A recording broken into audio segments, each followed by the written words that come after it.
that knows me in my circle, they know I'm a kid. Because I never want to grow up.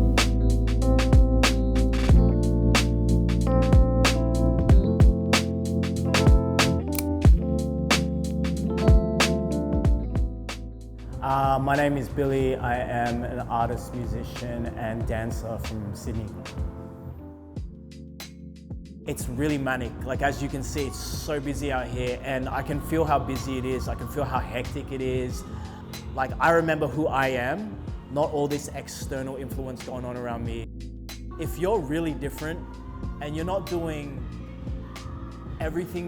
things that everyone else is doing, I feel like you stand out here, because here is a very follow the leader culture.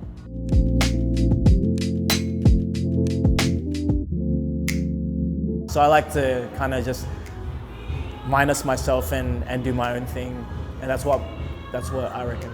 Yeah. I find music kind of saved my life, because I was pretty depressed when I was young. I wasn't very outgoing like the other kids. I was also not from here, so that kind of like made it hard fitting in. So I found that music was kind of like a refuge for me, and I was able to escape along with art.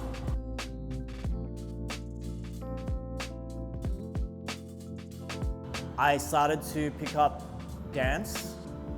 I remember I went to Parramatta PCYC and I met a couple of breakdancers there, and this was during my HSC, which was probably the time where I should be studying, but I didn't.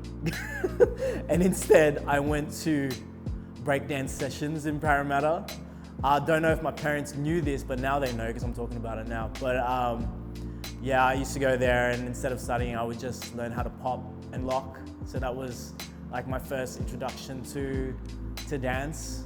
And I remember I did so bad on my HSC. I got so low. My parents were like, what the heck happened? I'm like, I don't know, kind of fell asleep during my exams. So that's when I knew that, hey, I just knew study really wasn't for me. I was always kind of a rebel, and I was trying to do things that other people were not doing. I kind of like didn't like to follow trends and all that. I would just like want to do what I do, and I'm still like that. I'm very stubborn. You can't get me to get a full-time job, because that's just not going to work for me. I know it myself.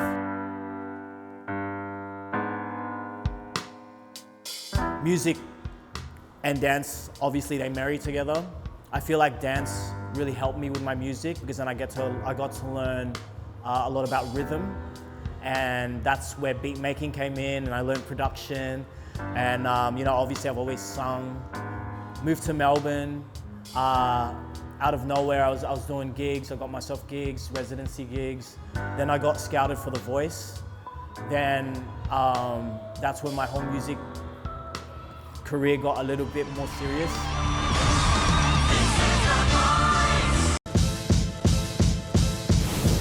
My name is Billy Kid. I am 37 years old, and I'm a street artist musician from Melbourne. We didn't want to make it anywhere further than like just the audition. I was sabotaging myself hard. I was smoking the day before, and I was like to my guitarist, I'm like, are you sure you want to do this? She's like, just do it, man. So anyways, we did it. I got all the way to top 100, and I didn't even want to. So it goes from 5,000 people to 3,000, to 1,000, to 500, to 100.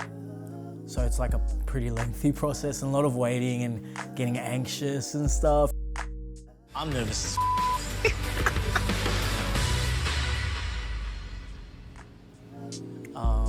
yeah, and then I got onto The Voice, did the audition, which, you know, I shat my pants. I freaking lost all control. And that's why I didn't make it to top 50, because I was so nervous. I've never been so nervous in my whole life. It was like on stage, the chairs were turned, and literally, like, I just felt myself fighting the whole way through to kind of like try to get them to turn. So, and it was like, what, like 2 minutes? It was like, no less. It was like 1 minute or something like that. It felt like it was like 10. Down on sight. Sing it with me, guys. Let's go. Out here dripping in this. Don't make no sense. I've been dripping in this. You know it. You know. This is what I learned, right? As a performer, if you're not letting it flow, and if you're trying too hard and you lose control, you're like a hose that just goes all over the place and you have no control. So the best thing is to just chill. And if they turn, they're gonna turn because you're completely in your zen zone. So that was pretty much that whole process. I didn't make it to the top 50, but I got signed, which is what everyone wants anyway. It's never just been dance, then music, then art. It's always been like dance, music, art, you know? If I didn't learn dance, I wouldn't have the rhythm and the knowledge of rhythm that I have for music. So sometimes I'd sing an off rhythm, and I know for a fact only dancers get that rhythm. They're like, oh, I get that, like ka kind of thing, you know? And I feel like dance helped music that way. And at the same time, music helps dance, because then if you're dancing to the lyrics, if you're a singer, then you understand emotionally too what the lyrics mean. So then you're more attached to like what the lyrics mean. I enjoy the reaction from the crowd. So for me, it's not really about myself. I realized that as growing up, just getting more seasoned as a performer, that it really isn't about yourself. You're on stage because you're pretty much giving a service to the audience. So it's about the audience. So if I see the crowd happy, I'm just gonna be more in my element because I know that I'm doing my job as a performer. And I think that's like the most humble thing. With art more so, it's very introspective. So I feel like with art, visual arts, it's more an introvert thing, because it's, I don't know what it is, it's super personal. Visual art in particular is a very alone thing. When you're drawing something, it's just you on the canvas, and literally you can do the most depressive shit on the canvas, and I feel like that's a very you thing. It's not really like giving a fuck what the audience really cares about. It's more like, how can I express myself on, like it's a relationship. It's just more of an intimate relationship, I think. That separates, I guess, dance and music from like visual arts. I feel like this is a very introvert Billie. I'm a very active person, so I like the fact that I can like run to the other end of the wall and just like use my, because I'm a dancer as well, right? So I feel like it's kind of like a choreography. Can't do that on canvas.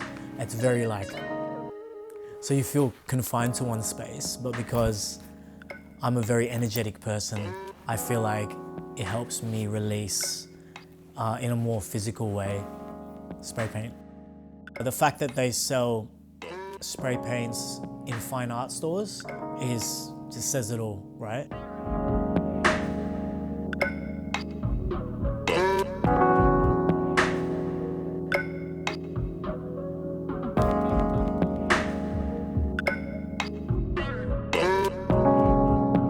Shono is the creator of the ramen. He's a genius. I loved getting to know him actually, and knowing about just researching the whole brand, because obviously you have to research the company to be able to do their artwork, right? Shono is very particular about his branding.